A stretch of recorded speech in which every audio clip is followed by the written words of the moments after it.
खुलुमबाय लोगोफोर, बर'नि रानि 2.0 चेनेलाव गोजोन फुंबिलिनि अननाय आरो सिबिनायखौ बयनिसिमबो जासिहरनाय जाबाय। दिनै 29 जानुवारि 2026 बृहस्पतिबार बाराय। दिनैनि सानाव गासै राशिफोरनि थाखाय गाहामैनो बारलांगोन। दानिया जों मोनथिना लागोन खायसे राशिफोरनि केरियार, सोलोंथाइ आरो मोजां मोनलायनाय बिथिङाव बोरै बारलांगोन बेनि सोमोन्दै। गिबि राशि महरै मेष राशि। राशि बादियै मेष राशिफोरनि थाखाय गासै बारहावाया गाहामैनो बारलांगोन। नोंथांमोना दिनैनि सानाव बहानिफ्रायबा मोजां खौरां मोननो हागौ। बेफार फालांगियारि खालामग्राफ्रा फैसा सोसननायनिफ्राय सांग्रां जानाया मोजां। बेफार फालांगियारि खालामग्राफोरा फैसा सोसननायनि सिगां पार्टनारखौ मोजां नायबिजिरग्रोनाया गोनांथि, नङाब्ला गोरोन्थि बुजिलायनाया नुजाथिनो हागौ। जिउनि लोगोजों रंजा खुसियै सम हगारहरनो हागोन। खाथि खालानि खायसे लोगोफोरा नोंथांखौ बहाबा गोरोन्थि लामाजों थांनो थाखाय उत्साह होनो हागौ। बेनिखायनो बे बिथिङाव नोंथांमोना सांग्रां जानाया मोजां। नखराव सोरबा आंगो सुबुंनि आगान गोग्लैनो हागौ। मेष राशिफोरनि मोजां मोनलायनाय बिथिङाव मोजाङैनो बारलांगोन। मेष राशिफोरनि खाफाल गोनां अनजिमाया जादों 1 आरो खाफाल गोनां गाबा जादों गोजा। उपाय महरै बिर हनुमाननि फुजा बावोब्ला मोजां। वृषभ राशि। राशि बादियै वृषभ राशिफोरनि थाखाय मान सन्मान बारायनो हागौ। नोंथांमोना दिनैनि सानाव गुबुनखौ मदद खालामनो थाखाय आगान सुरनो हागौ। नाथाय नोंथांमोननि बेबादि आखुथायखौ गुबुनफ्रा गाज्रि नोजोर होनो हागौ। जायखिजाया खामानि फारसे मोजां नायबिजिरग्रोनाया गोनांथि। मोजां मोनलायनायाव नांनानै थानाय जेंनाफोरा जोबस्रांनो हागौ। सोरबा गोदान लोगोआरिफोरजों लोगो मोनलायनो हागौ, जायजों उनाव मोजां मुलाम्फा खालामनो हागोन। वृषभ राशिफोरनि खाफाल गोनां अनजिमाया जादों 6 आरो खाफाल गोनां गाबा जादों गुफुर। उपाय महरै बिमा लक्ष्मीनि मुङै फुजा बावोब्ला मोजां। मिथुन राशि।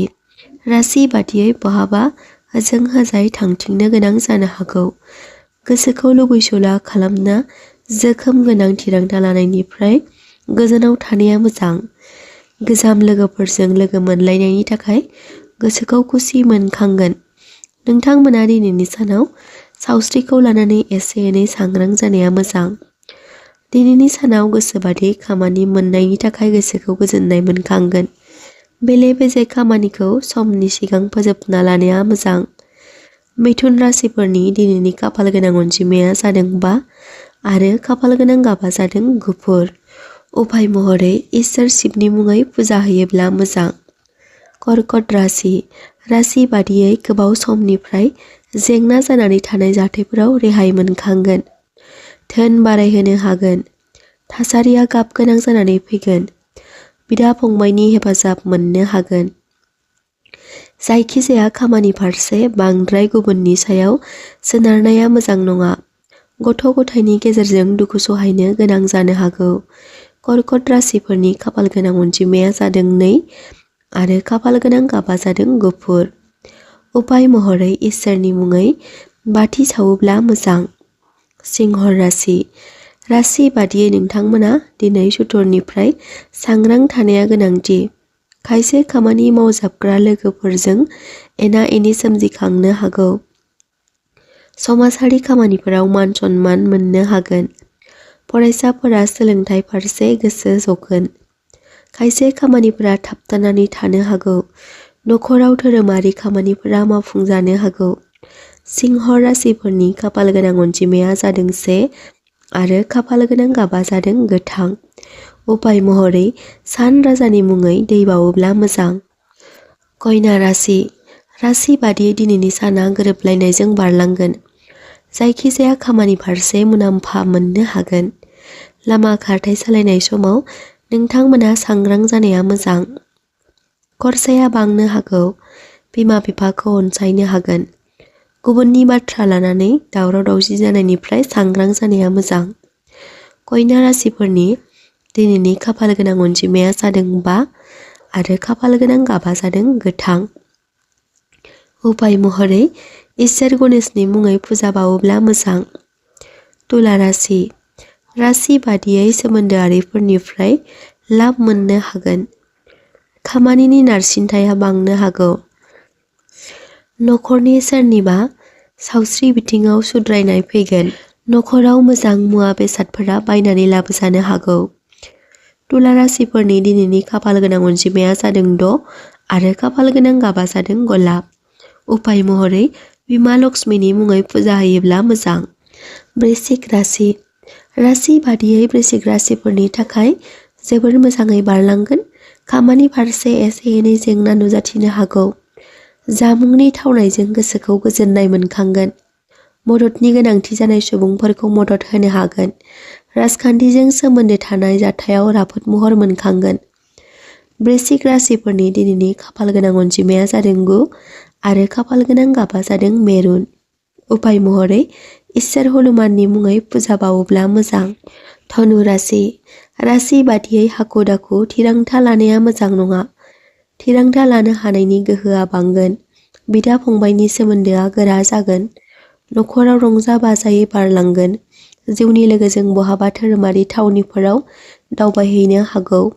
गुबुननि रावाव जानला मेनलायै फैसा सोसननाया मोजां नङा। आयेनजों सोमोन्दो थानाय जाथायफोराव गुबुननि बोसोन लानाया मोजां। धनु राशिफोरनि दिनैनि खाफाल गोनां अनजिमाया जादों 3 आरो खाफाल गोनां गाबा जादों गोमो। उपाय महरै थालिर बिफांखौ फुजा होयोब्ला मोजां। मकर राशि। राशि बादियै दिनैनि साना खुसियै बारलांगोन। नखराव मोजां खामानिफोरा मावफुंजानो हागौ। फिसा फिसौ खामानिफोराव गोसो होनाया मोजां। सुथुरफोरा लोगो जाफिननो हागौ। फालांगियारि बिथिङाव सानै हयै मावलांनाया गोनांथि। सोरबा लोगोजों थगायजानाय मोननो हागौ। मकर राशिफोरनि दिनैनि खाफाल गोनां अनजिमाया जादों 8 आरो खाफाल गोनां गाबा जादों निला। उपाय महरै शनिदेबनि मुङै थाव गुबैजों बाथि लगायोब्ला मोजां। कुम्भ राशि। राशि बादियै दिनैनि साना गाहामैनो बारलांगोन। थासारिया राफोद महर मोननो हागौ। प्रपार्टिजों सोमोन्दो थानाय जाथायफोराव मुलाम्फा खालामनो हागोन। खामानि फारसे गोदान थांखिफोरखौ मावफुंनो हागोन। जिउनि लोगोनि सावस्रिखौ लाना सांग्रां जानाया मोजां। सोरबा आंगो लोगोनि मदद मोननो हागोन। कुम्भ राशिफोरनि दिनैनि खाफाल गोनां अनजिमाया जादों 4 आरो खाफाल गोनां गाबा जादों फान्थाव गाब। उपाय महरै इसोर बिष्णुनि मुङै फुजा होयोब्ला मोजां। मीन राशि।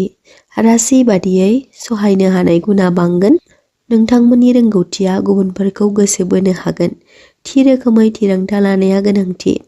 बिमा बिफाफोरा गथ' गथायनि सोलोंथाइ फारसे नोजोर होनाया गोनांथि। गुबुननो रां दाहार होनो दंब्ला बेखौ सुख'नाया मोजां। नखरारि जेंनानि थाखाय बिमा बिफाजों खोथा सावरायनो हागौ। मीन राशिफोरनि दिनैनि खाफाल गोनां अनजिमाया जादों 7 आरो खाफाल गोनां गाबा जादों गोमो। उपाय महरै इसोर बिष्णुनि मुङै बिबार बावोब्ला मोजां। दिनैनि सानसेयारि फान्जामुथि फरायथिनाय भिडिअखौ जाय बिथांमोना जोबजासिम नायजोबलांबाय बिथांमोननि थाखाय आंनि गोसो गोरबोनिफ्राय हाजासे अननाय आरो सिबिनायखौ बावहरनाय जाबाय। आरो बेजों लोगोसे नोंथांमोना सोरबाफोर दिनैसो बर'नि रानि 2.0 चेनेलाव गोदानै फैसनदोंब्ला बर'नि रानि 2.0 चेनेलखौ साबस्क्राइब खालामनो दाबाव आरो लोगोसे कमेन्ट बक्सआव कमेन्ट खालामनो दाबाव।